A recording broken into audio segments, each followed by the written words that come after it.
Bien, pues a partir de aquí comenzamos el turno de preguntas.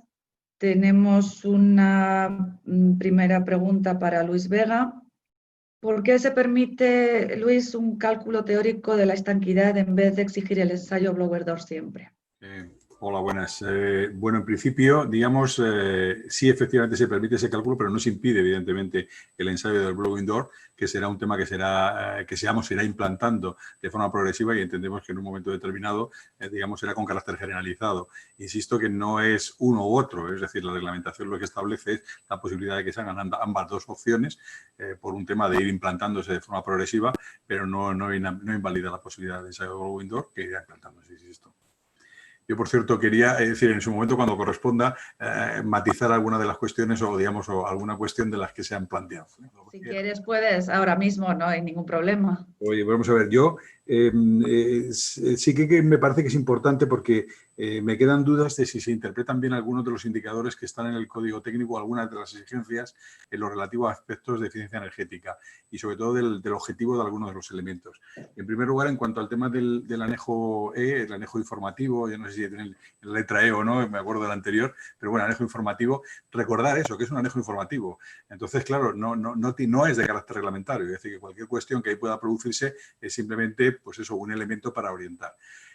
Como bien ha dicho el ponente, es decir, evidentemente, si quisiéramos hacer un proceso de diseño invertido, es decir cuáles son las Ks, las tramitancias que dan lugar al cumplimiento de la K, iríamos a unas tablas de enorme complejidad que no tienen ningún sentido cuando hay procedimientos como el que le ha mostrado de dimensionamiento directo, que son simplemente de ir, digamos, tanteando con elementos y de obtener fácilmente. Insisto que eso, digamos, está dentro del código técnico porque en su momento se incorporó, como bien recordaréis, pero que realmente forma parte, digamos, más de algo que efectivamente el sector deberá ir cubriendo y que no es un objetivo vital del código técnico.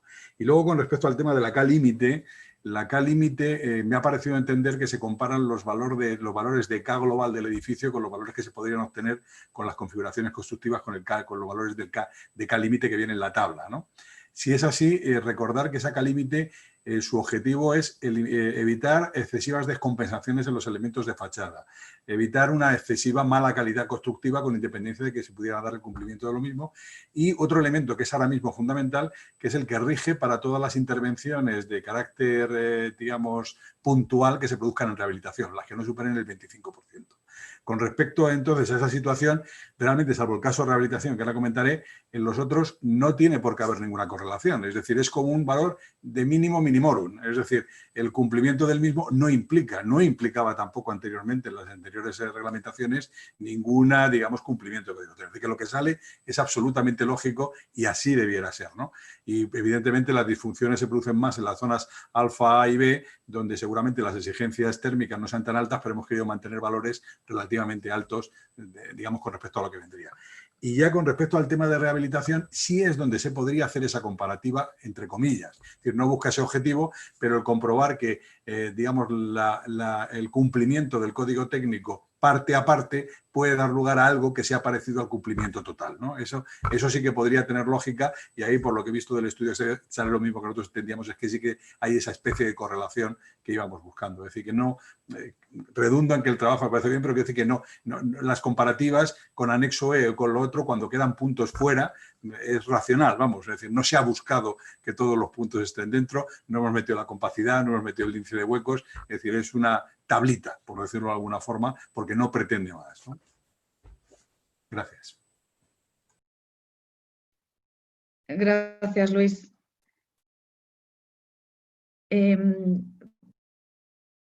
Tenemos, bueno, si queréis, vamos con todas las preguntas para Luis.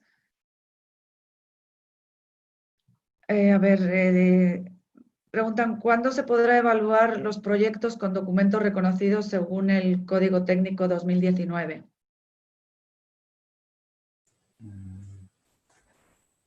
No entiendo bien la pregunta. ¿Cuándo podrán evaluarse con documentos reconocidos? Entiendo que a lo mejor son las herramientas para certificación. Vale. Bueno, en principio, como el intento que hemos hecho ha sido que la herramienta Leader Calendar actualmente y la modificación que se ha hecho a los documentos reconocidos es para que la herramienta que actualmente ponemos permita la verificación conjuntamente del código técnico y de la certificación. Es verdad que ahora se producirá no sabemos, se puede producir un cambio dentro de la certificación, aunque realmente la modificación del 235 no implica, en principio, modificaciones en los procedimientos de cálculo, pero en principio, digamos, ya es viable eso. Es decir, no hay ningún elemento de restricción. Lo que pasa es que hasta ahora, como era, digamos, potestativo, esas herramientas se podían utilizar, pero no tenían carácter, digamos, reglamentario. Ahora mismo ya sí que lo tendrán.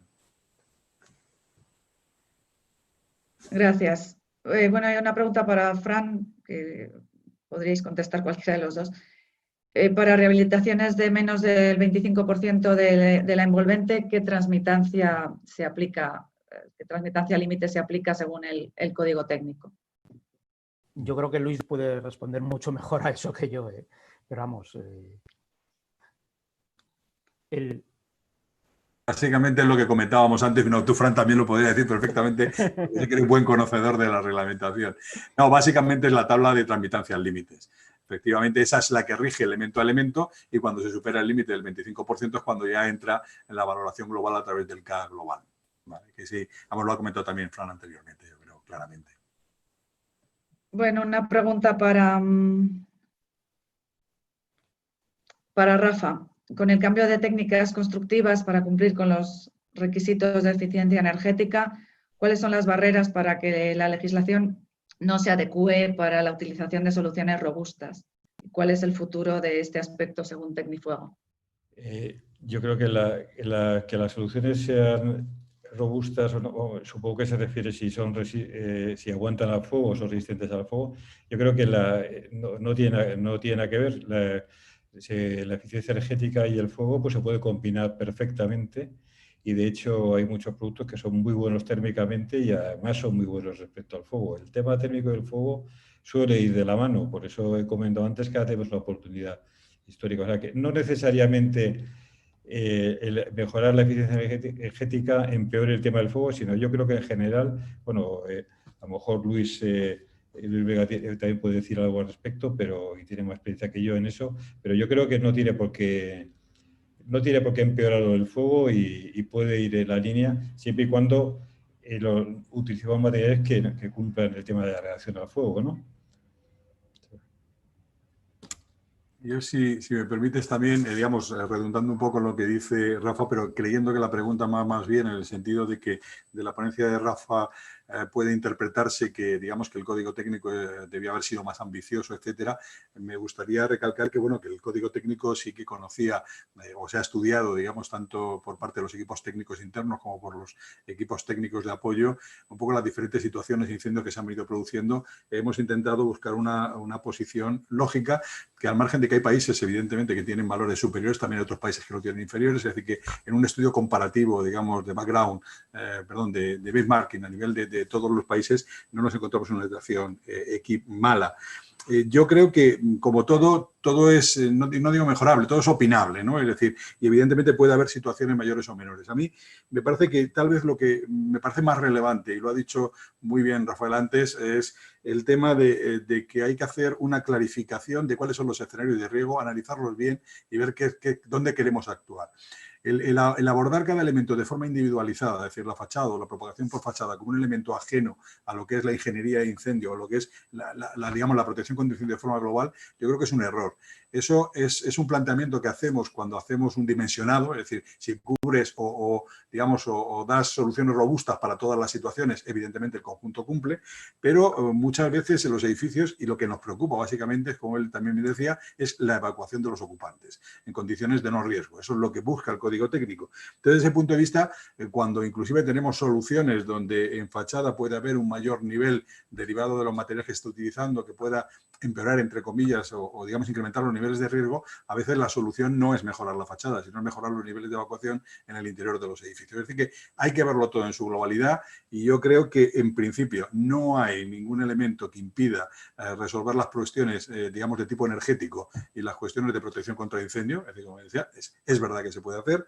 Creo que la norma actual, en la redacción que tiene, con independencia de que será objeto seguro de más debate, de más reflexión y de posibles modificaciones en el futuro, si así se estima oportuno, y sobre todo después de estos estudios que están realizando a nivel de fachadas a nivel europeo, pero es suficientemente segura, entendemos. El riesgo nulo no existe. Es decir, como ha dicho Rafael, incendios van a seguir existiendo. Es decir, van a seguir existiendo y a veces tendremos que ir evaluándolos. De hecho, hay muchos parámetros que no tenemos todavía contemplados. Él hablaba de la toxicidad es vital. El smoke, el EAS que tenemos en clasificación, no mide la toxicidad, mide la opacidad del fuego, vamos, del humo. Es decir, que queda todavía margen, aunque sabe que, como él bien dice, llevamos más de 25 años, yo me compré mucho más tardíamente al tema, pero sigue quedando todavía elementos a recorrer. Pero yo insisto en que lo que hay ahora mismo en el código técnico entendemos que es razonablemente seguro con ese nivel de que el riesgo nulo no existe, ¿no? Gracias, Luis. Hay un comentario que dice, entiendo que de acuerdo al Código Técnico 2019, si se cumplen los requisitos comprobados, por ejemplo, con las herramientas de CENER, ¿se considera que el edificio es de energía casi nula? Digamos, con las herramientas de CENER, vamos a ver, el código técnico lo que establece son una serie de condiciones para la verificación, o mejor dicho, para la valoración de la eficiencia energética o de las condiciones energéticas del edificio. Y siempre que se cumplan esos parámetros, pues evidentemente, digamos, se pueden utilizar esas herramientas. Como además de ello, en edificación, generalmente en el ámbito de nueva planta y también después de que salga el Real Decreto 235 modificado, en el caso de rehabilitación, cuando sean rehabilitaciones importantes, va a ser obligatoria la certificación. También es fundamental que esas herramientas, digamos, estén homologadas, entre comillas, para la certificación o valoradas por parte de la comisión que tiene que hacerlo. En consecuencia, cualquier herramienta que cumpla ese requisito, evidentemente será válida. Las que he implementado CENER, pues en la medida en que lo sean, yo creo que se han participado en varios elementos de certificación, con lo cual es así. Y en lo que se refiere a la herramienta de CAP, pues que supongo que es también a lo que están refiriendo a esta que se está haciendo ahora, es una cuestión de carácter técnico, es decir, el CAP está definido, cualquier herramienta que digamos lo haga conforme a las reglas, pues será válida, es decir, no tiene por qué haber ningún proceso de homologación por parte de nadie, ¿no? Yo quería hacer una puntualización que no he comentado durante la charla, y es que, bueno, hemos comentado antes que hay edificios que cumplen la K y que tienen una demanda, digamos, más alta que otros edificios que no cumplen la K, pero eso no garantiza que cumplan luego el HE0, como ha comentado Luis antes. O sea, esos edificios con alta demanda es probable que tengan que incrementar la envolvente, porque si no, no van a poder cumplir el HE0. O sea, que es algo importante que se me ha olvidado comentar. O sea, esto estamos hablando, documento del HE1 solamente.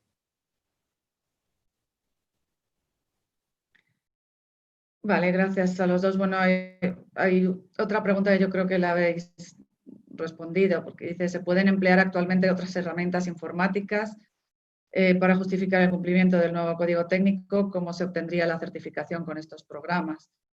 No sé si queréis hacer un comentario más al respecto. Yo vuelvo a insistir que en principio, digamos, claro, el código técnico no establece un proceso, digamos, de reconocimiento de los programas explícitamente, pero como está fuertemente vinculado a la certificación, pues cualquier elemento, cualquier programa que quiera habilitarse, debería habilitarse para ambas situaciones, con lo cual, en principio, los documentos, los programas reconocidos para la certificación serán los que se utilicen de forma generalizada para la verificación del código. Eso no quiere decir que determinadas cuestiones que están dentro del código técnico, como exigencias reglamentarias, veas el caso del K, que no tiene un reflejo directo dentro del marco de la certificación, puedan realizarse mediante otras herramientas, digamos, de otro tipo. Entonces, esas serán las que correspondan. Pero, en principio, con carácter general, para lo que es lo MOYAR, es decir, la verificación del código técnico en su totalidad, pues, en principio, lo razonable es que sean programas que estén acreditados o habilitados para la certificación, que es indirecta, vamos, de forma directa también estarían acreditados para la verificación del código, ¿no? Vale, y una última pregunta, porque vamos bastante mal de tiempo. Esta pregunta, Luis, me la has oído a mí hacértela casi cada vez que te veo.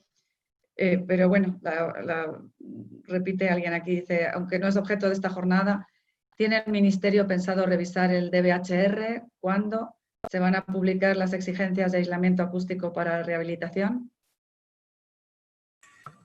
Vamos a ver, bueno, aquí dentro de la discrecionalidad que puede tener mi intervención, en el sentido de que, digamos, al margen de las cuestiones de carácter técnico, también hay cuestiones, digamos, de enfoque, no diría político, pero sí estratégico en cada momento. Es bien sabido que por mi parte siempre he comentado que al margen de las modificaciones que puntualmente se han ido incorporando en algunos de los documentos y de aquellas que se han realizado de forma sistemática en el DBHE, o por ejemplo ahora mismo con el tema de la protección de radón, que vienen derivados de directivas europeas y que en consecuencia hay que acometer, creo que sería conveniente ir realizando una revisión generalizada de todos los documentos del código de una forma reglada, estructurada, lo cual no quiere decir que tenga que llevar necesariamente a grandes cambios, pero sí por lo menos volver a ver si los pautas o los elementos que introdujimos en su día son realmente válidos hoy en día y si además los valores límites establecidos, digamos, en función de las necesidades de la sociedad, debieran revisarse. En ese sentido, sí que es verdad que vamos, yo espero que digamos, que ese proceso se inicie lo más pronto que tarde, y dentro del mismo, pues evidentemente hay dos documentos que yo creo que requieren una mayor prioridad. Uno de ellos es el tema de la protección frente al ruido, porque efectivamente cuando se sacó el documento se fue muy cauteloso en cuanto a, digamos, a las intervenciones en el ámbito de la rehabilitación, y eso podría ser revisado. Y luego también en el tema, pues, por ejemplo, de salubridad, donde, bueno, pues es un documento muy prescriptivo y que seguramente requiera otro tipo de enfoque, y la situación actual del COVID y tal y cual, pues seguramente también pone un poco no digo en tela de juicio, pero por lo menos requiere un análisis más sosegado de lo que son las condiciones de habitabilidad que exigimos para los edificios en el contexto actual, ¿no? Entonces, entiendo que sí que se hará, no puedo decir plazos porque no lo sé, pero vamos, es algo que está en cartera y que sí queremos hacer. Siempre con ese componente de hacer una revisión reglada, global, y hacerlo, digamos, con no un poco a salta de mata de cada documento de forma individualizada, sino con unos criterios de carácter general. Estupendo, pues muchísimas gracias a todos los ponentes por las interesantes intervenciones, y al público que habéis asistido a esta jornada, pues el interés mostrado.